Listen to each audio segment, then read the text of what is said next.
దేవదేవారి Amruthasai gold house and pawn brokers 31 ఏళ్ల నమ్మకం గడియారస్త ముందగిర దర్శి.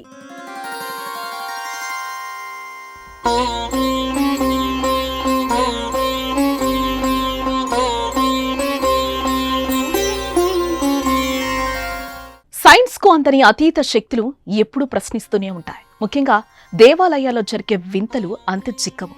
దేవుణ్ణి నమ్మినవారు, నమ్మకం ఉన్నవారు దేవాలయాల్లో జరిగిన నమ్మశక్యం కాని విషయాలు ఆ దైవ మహిమ అంటారు. కానీ కొందరు మాత్రం మూఢనమ్మకం అని వాదిస్తారు. తాజాగా కర్నూలు జిల్లాలో జరిగిన ఘటన అలాంటి వాదనకే తెరతీసింది. ఓ గుడిలో వింత శబ్దాలు అందర్నీ ఆశ్చర్యపరిచాయి. అమ్మా అమ్మా అంటూ అక్కడ వెలసిన దేవత శబ్దాలు చేసిందన్న ప్రచారం సంచలనంగా మారింది. కరివేముల గ్రామంలో వింత శబ్దాలు, నాగమ్మ గుడిలో అమ్మా అమ్మా అంటూ పిలుపులు, గుడిలో పిల్లల మాటలు, గంట కొట్టే సౌండ్, ఆ తల్లి మహిమే అంటున్న ప్రత్యక్ష సాక్షులు. ఇంతకీ ఏంటి ఆ శబ్ద రహస్యం? దేవుడు, దేవతలు, గ్రామ దేవతలను చాలా మంది నమ్ముతూ ఉంటారు. వారి అతీత శక్తులు ఉంటాయన్నది అపార నమ్మకం. ఆ కారణంగానే ఆ వింతలు జరుగుతున్నాయని భావిస్తారు.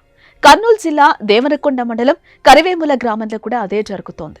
స్థానికంగా వెలసిన నాగమ్మ అవ్వ గుడిలో వింత శబ్దాలు వినిపిస్తున్నాయని స్థానికులు చెప్పడం ఆశ్చర్యానికి గురి చేస్తోంది.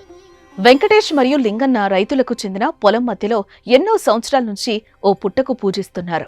అక్కడ నాగమ్మ దేవత వెలిసిందని వారి నమ్మకం.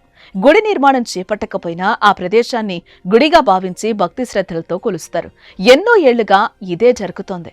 అక్కడ గుడి కట్టాలని కూడా వారు భావించారు. కానీ కొన్ని కారణాలతో అది సాధ్యం కాలేదు. ఆర్థిక సమస్యలు ఉండడంతో గుడి నిర్మాణాన్ని పూర్తి చేయలేకపోయారు. అయితే ఇటీవల ఈరన్న అనే వ్యక్తికి ఆ ప్రదేశంలో శబ్దాలు వినిపిస్తున్నాయంట. గతంలో వినిపించిన ఆ శబ్దాలు మళ్లీ ఆషాఢంలో ఆదివారం అమావాస్య రోజున అంటే ఆగస్టు 4వ తేదీన ఉదయం మరోసారి వినిపిస్తున్నాయని చెప్పడం స్థానికులను ఆశ్చర్యానికి గురి చేస్తోంది. ఉదయం ఈరన్న అక్కడికి పూజలు చేసేందుకు వెళ్లగా అమ్మా అమ్మా అంటూ పిలుపు వినిపించిందని, చిన్నపిల్లల మాటలు, గంట శబ్దాలు విన్నానని ఆయన చెప్పడంతో షాక్ అవుతున్నారు. అమ్మ అని సౌండ్ వినిపించింది ఫస్ట్లో నాకు. తర్వాత నేను గంట కొట్టేటప్పుడు కూడా గంట ఇంతేనా కొట్టే నాకు అని అనిపించింది. తర్వాత నేను మళ్ళీ గంట కింద పడేసిన తర్వాత నువ్వు పూజ ఇంతేనా చేసేది నాకు అని అనిపించింది. సర్లే అని కాసి నేను ఏదవాడి కిందికి పడుకున్నాను. తర్వాత నాకు మళ్ళీ వేసి నాకు మెలకు వచ్చినప్పుడు లేస్తే అందరికి పిలిచిన తర్వాత నాకు అమ్మ అమ్మ అని పిలిచడం పుట్టలోంచి జరగడం. నేను లేచిన తర్వాత ఇంకా 12కి నా పూజ అయిపోయిన తర్వాత నేను ఇంక అక్కడే కూర్చున్న సేపు అందరూ పనికి వచ్చే వాళ్ళందరూ ఏం అరుస్తున్నారని చెప్పి అందరు చుట్టాలు మొత్తం అందరు వచ్చినారు పుట్ట దగ్గరికి. గట్టిగానే అమ్మ అమ్మ అని అనిపించింది. మళ్ళీ నేను తిరిగే మరుసటి రోజు వెళ్ళినా కూడా అమ్మ అని అనిపించింది. ఈ రోజు వెళ్ళింటే ఓం అని అనిపిస్తుంది. ఈరన్నకు గుడిలో శబ్దాలు వినిపిస్తున్నాయన్న విషయం ఆ చెవిన ఈ చెవిన పడి ఊరంతా పొలంలోకి గుడి ప్రదేశానికి వెళ్తున్నారు. అయితే వారిలో కూడా కొందరికి శబ్దాలు వినిపిస్తున్నాయని చెప్పడంతో ఆ తల్లి మహిమే అని అంతా భావిస్తున్నారు. పొలం యజమానికి కూడా ఇదే అనుభవం ఎదురైందని, చిన్నపిల్ల గొంతుతో అమ్మా అమ్మా అంటూ శబ్దాలు వస్తున్నాయంటున్నాడు.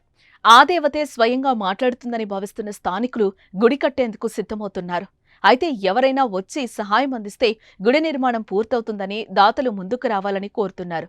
ఈ ఘటనపై మీరేమంటారో కామెంట్ చేయండి.